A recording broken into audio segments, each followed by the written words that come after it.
What if everything you learned about history was wrong? What if the moon landing was fate to bankrupt the Russians? What if the Titanic was actually sunk by Schmausch, the giant polar octopus?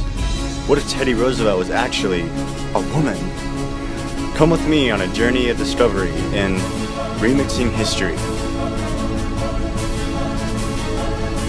You might ask, what's so special about this place? Well, I'm here on a mission to interview history's professors who say that they have recently made some shocking discoveries that contest everything we think we know about history. Take two. Today, I'm here at John Brown University. Why, you might ask? What's so special about this place? Well, I'm here on a mission. A mission to interview history professors who say that they have recently made some shocking discoveries. Discoveries that contest everything we think we know about history.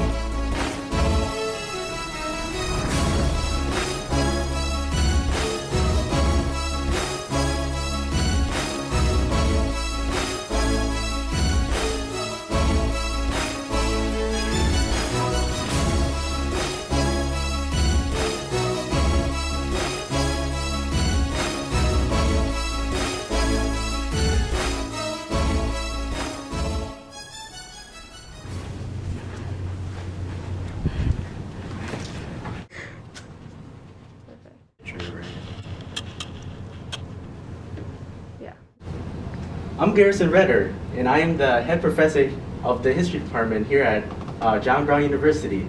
So, what era do you specialize in? My specific area of interest is the Civil War, specifically the Confederacy, but I like to specialize in all of history. Now, I've looked into your past, as a historian, and I see that you were forced to take a sabbatical a few years ago for, quote, disgracing the good name of the university with his wild theories clearly put forth solely for attention. Now, do you care to comment on how this new discovery will be any different from those ones? Well, I've always believed that history is always subject to change, and I think it is up to us to change it. Throughout my monumentous career as a published historian, I have come across numerous discoveries that, in my opinion, have shaped the very way we think nowadays. When I proposed my theory that the Illuminati was actually a society formed by Teddy Roosevelt to displace presidents so the vice presidents could rise to power, people simply weren't ready to hear it, and it is so they wrote me off as a hack and sent me to sabbatical. But with my newest discovery, I'm hoping that they will realize that history doesn't always appear rational, and that we shouldn't just do away with the ideas that we don't like. And what is your newest discovery? Well, using my time machine, I was able to uncover that Confederate President Jefferson Davis and Mr. Honest Abe himself were actually half-brothers from the same father, raised in different homes only about 100 miles apart. Now, everyone knows about the professional letters sent between the two of them, but just surfacing now are the more personal letters they sent once they discovered their similar origins.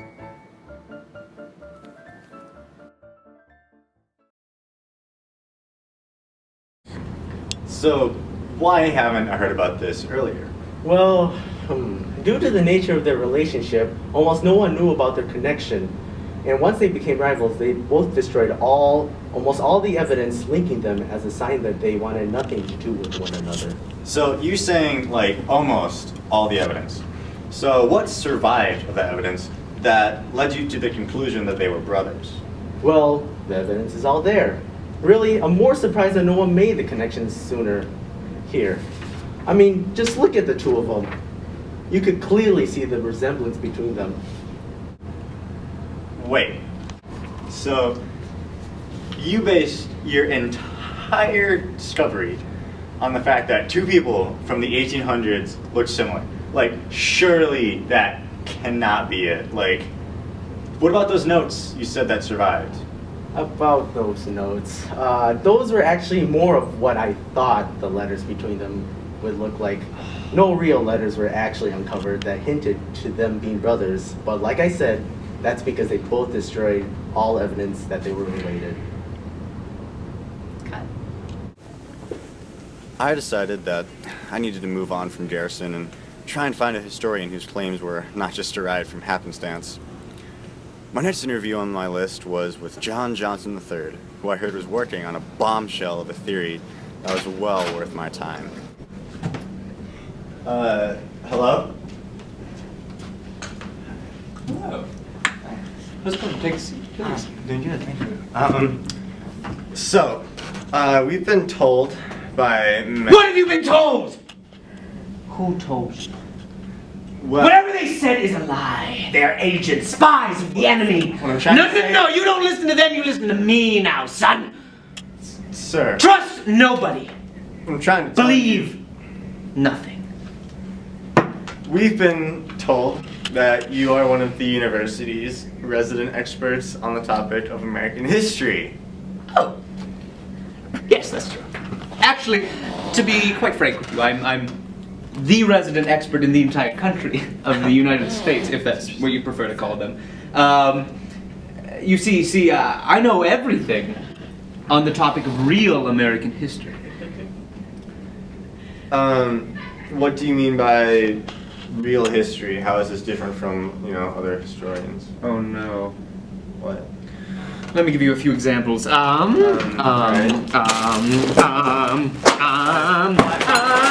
Maybe? The file cabinet, exactly. Yes. The Greenland theory. Yeah. The theory that the people of Greenland control the entire world. You look unconvinced. Oh, Just a bit. TVs. You know of TVs, don't you? Yes, I do. TVs were made to brainwash you and your children and your children's children and you and your children and your children's children and your unborn children and the embryos in the eggs within your fridge. Everybody, don't trust TVs. And Finland! You've heard about Finland, correct? Yes, I have. Is it a country? Yeah. No! Wrong! Does it exist? No! No, it doesn't! There is no Finland. Are you sure you're talking about real history? Because these just sound like conspiracy theories. No! Those are the words used to convince that you are not listening to the truth, but fiction, but falsities. Conspiracy theories are the truth. I'm telling you the truth! Let me give you an example. Right. The truth. The truth. You see, JFK Jr. had always loved the giant mystery called space. She'd sneak out of the White House most nights and go lie on the lawn, staring up at the night sky. She'd see those bright stars laid out in front of her like holes punched through the dark fabric above, and think that maybe one day she could be someone who put a hole through the sky, and she could see what was beyond it. So, on November 20th, 1963, she went to the big camera room where they were always putting on beefings, or whatever they were, and got her bodyguards to grab one of those big cameras and go outside with her. She found this little area where the grass had been dead ever since the Slovenian ambassador spilled a gallon of gas, and got out the toys she had brought along. She acted out the routine she'd been practicing and laid down the little flag she'd brought along as well. After she and her bodyguards watched the video, she knew it was going to make her dad happy. All she had to do was wait for her dad to get back from the trip, and she'd show him right away. Now, as we all know, after the 22nd, little JFK Jr. never did get to show his dad that video. But it didn't go to waste. No. You see, that same video that JFK Jr. shot is the video that we all know today as the moon. Secure the room. Let's go. I knew it. I'm gonna have to ask you to delete that footage, ma'am. Ma'am, I'm gonna have to tell you to stop recording, ma'am. No! Tell them it was them! Tell them I was right all along! No, it's not happening this Ma'am, way! please. Tell my wife I love her! Ma'am, Tell my mistress I'm gonna have I to love ask her you to stop too! recording, Oh, ma'am. goodness. I think we have to move on now.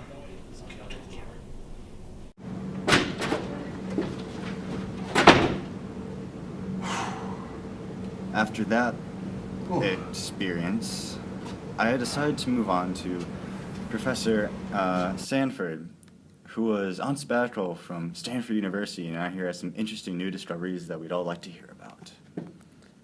like it at John Brown, they said. Oh, Sanford. It's actually Dr. Professor Marchese Kennedy, PhD.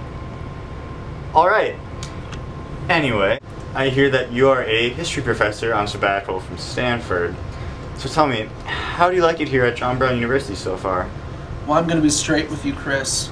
This has been the worst 6 months in my entire life. They put me in the supply closet, didn't even get me an office, didn't even get me the books and the research that I requested them bring over from Stanford. Stanford, I'm telling you, I downgraded. I'm doing them a favor. They have no respect for history. All fake news, fake history, no real discoveries. Always trying to one-up each other. I, on the other hand, have respect for history, have respect and dignity for the dead, and I do not make wild claims with little to no evidence to back it up. So, what are you working on right now? Well, this might be a little bit out there, but I've theorized that everyone has been completely wrong about our revered founding father, Benjamin Franklin. Oh, really? How so? Based on years of dedicated research, I have determined that Benjamin Franklin actually spent most of his life in retirement. Is that it? That it? That's years of research. This is revolutionary. We'll never look at Benjamin Franklin the same way again. Wait! Come back! History's cool! Come back here! After almost being bored to death by Professor Stanford, I decided to move on to my interview with Professor Angie Jackson, who I was told has uncovered some interesting tidbits about our friends, the Russians. I am Professor Angie Jackson. And you're Professor of... Russian-American Relations. Okay. So, what does teaching Russian-American relations entail exactly? I discuss with my students how West Russia, the United States, and Russia have interacted over the course of history. Right. Okay. So, what recent discoveries have you made in the field of Soviet-American relations? Recently, I've been discussing with my students how the weakness of the old government led to the rise of the glorious communist regime. And We have discovered that the weakness of the government led directly back to the Tsars themselves. A perfect example of this are in the actions of the weakling Alexander II. I have discovered that he released the territory of Alaska to the United States due to his crippling fear of polar bears. wait, wasn't the land sold out of fear because it would be seized by the United Kingdom in the event of a war? Wasn't that? Of course you weak-minded buffoons think that. But politics are not so simple. Events through history have been caused by fear. It is not about what we gain, but what we lose. It is not about life, but about death. It is not about what you want, but what we fear. Okay, do you have any proof of this claim? Yes, I have spoken to one of Alexander's advisors myself. Wait, didn't Russia sell Alaska in 1860 something? How did you speak to them? I have my ways. Oh yeah? What? A Ouija board? No, that would be ridiculous. And I get my information from totally non-ridiculous sources. Okay, just tell me the story then.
Well, I guess you have the most believable story of anyone here. It's not really saying much, but I guess that is something. Ha! Take that, Garrison. After that, next I sat down with Miss Fairchild, who is an expert in the turn of the 20th century and the industrialization of the United States. So what courses do you teach here at the university? Oh, so I teach contemporary history and anthropology over in the East Wing and poli-sci to 101 to first years. And your main area of focus is the early 20th century? Correct. It's my favorite time in American history. Can you tell me a bit more about that era? Okay, well, there was Teddy Roosevelt and the Spanish-American War, and you had business tycoons rising up like J.D. Rockefeller, the king of oil, and J.P. Morgan, the banking master, and then there's Andrew Carnegie. And now Andrew Carnegie is particularly... Right. So let's visit J.P. Morgan for a bit. As I understand, it says you're a bit of an expert on him, yes? I mean, I suppose you could say I wouldn't really classify myself as an expert. I don't know. I mean, I do a lot of research on him in my daily but you know, I don't in know everything fact, there is to... we've actually heard that you're working on a paper involving him right now. Can you tell us anything more about that? Of course. Well, now everyone knows that J.P. Morgan was the most powerful banker in the United States at the turn of this 20th century, owning J.P. Morgan and Company, which merged with Chase, and I mean, everybody knows that, and he was extremely influential in so many other industries. I mean, like the railroads and the steel, and I mean, he basically saved the economy twice in his time. But there's a lot about J.P. Morgan that people don't know. Like, he had a renowned art collection, and his uncle wrote Jingle Bells. But it was originally for Thanksgiving. I just love stuff like that. But before that, he was actually involved in the modeling industry. Wait, really? Yes, recently I was doing some research into Morgan's photography collection, which was quite extensive. He actually gave $75,000 to photographer Edward Curtis, who specialized in photographs of Native Americans, and he paid him to go on expeditions and capture Native American lifestyles. Now anyway, I decided to look into Curtis and a bit more about his involvement with JP, and turns out he and JP worked together a lot more than we previously thought. He actually modeled for him in his earlier days. Now that the thought was in my head, it was obvious. I mean, look.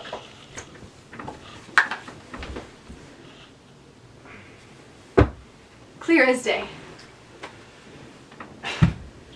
Really? I know! I'm just as excited as you! Okay, come on. That is just bad Photoshop. You've got to be kidding me. Oh, please! This is easily early 1900s photography work. I think I have to go now, so just head out. Thank you so much for your time, but I think goodbye. So after that interview, I next sat down with Jean Blau, who, to change things up, is actually a French professor coming over and spending a little time in the U.S. Let's hear what he has to say. So, Jean. No. Actually, it's Jean. Like Sean, but with a J. Oh. John? No. Jean. Okay, so Professor Jan, I've been told that you are from France on an extended research program. Is that true? Oui. So, what do you think of America thus far? There is a severe lack of cheese courses, and the wine is terrible, but it has many sunny spots. Like what? Well, France will look twice as beautiful when I return. So, what discoveries did you make that will change the way we look at history? Well, you know the XYZ affair? No. What is it? You stupid Americans, you know nothing of the world. Well, not to be rude, just explain what it is. Well, the XYZ affair was one of the most insulting negotiations between two countries ever to occur in the history of the world. How so? Well, in 1797, the Americans were trying to negotiate access to higher politicians in the French government, and the French were asking for some financial compensation. You mean bribes? No. Financial compensation. But the Americans were very good and the French backed out. We have an order from Washington, Mr. William.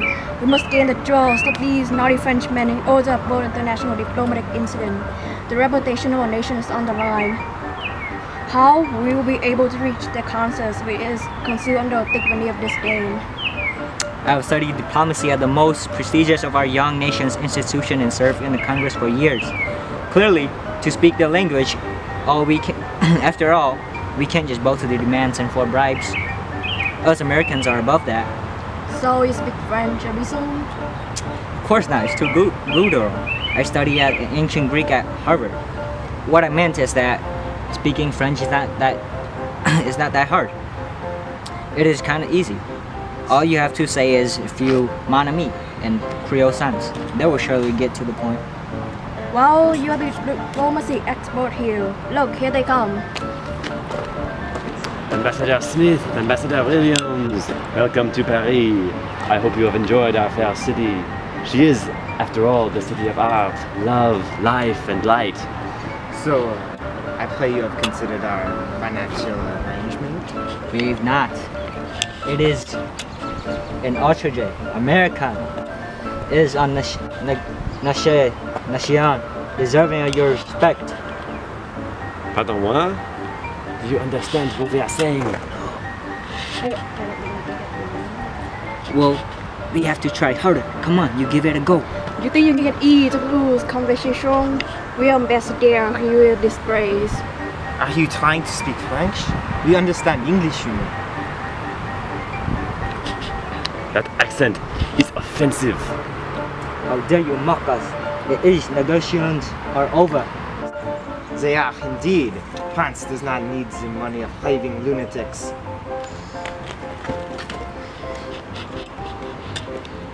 Well, then what now? Well, I guess it's been a day. I don't really know what I expected with all these new discoveries and new truths and facts about history. At this point, what even is the truth? What is history? I guess all these things, all these new facts, it's all getting jumbled around and mixed up. I guess this really has been Remixing History.